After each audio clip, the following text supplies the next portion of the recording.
ženske začele darovati svojo kri življenja zemlji, bodo moški prenehali žrtvovati svojo kri življenja smrti.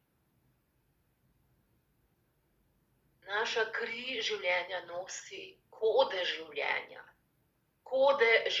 s katerim bi se lahko spočil otrok. Ko darujemo zemlji svojo kri, spreminjamo matrico.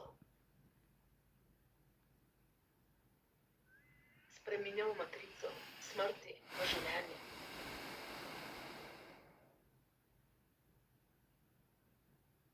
In moja izkušnja, ko sem potovala 4 cikle po 13 menstruacij s svojo krvjo, bila s ciklom, sprejela kri, ki je prišla dol, jo dala v tegelc in odnesla, molila in darovala zemlji, se je moje življenje popolnoma spremenilo.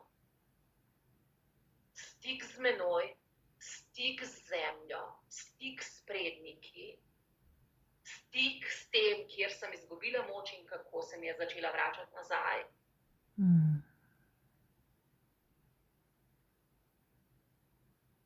Z vsako darovano menstruacijo. In odpadlo je zelo veliko, še posebej v prvem letu, ko sem darovala. Je odpadlo. Odpadlo je partnerstvo, ko sva se šla na cigu, migu, ne vem koliko 10 let, 2 desetletji skoraj. Odpadlo je stanovanje, ko sem ga ljubila. Odšla sem v Avstralijo za 1 leto. Spustila sem bog ve kva še vse, 3 pikice. Ampak čutila sem, da se v resnici zares začenja rojevanje v mene. Torej, na robu perimenopavze sem začela se rojevati vase. In to je moč naše krvi, to je moč našega cikla, da ga opazujemo, da potujemo z njim, da delamo z njim.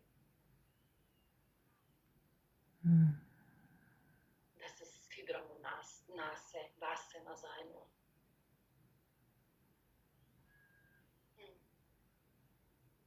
In da vrnemo svetost naše krvi.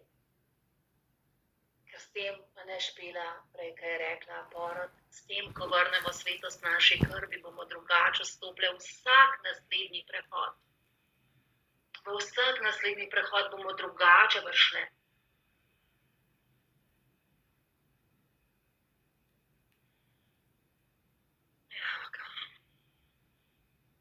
Vdih, izdih.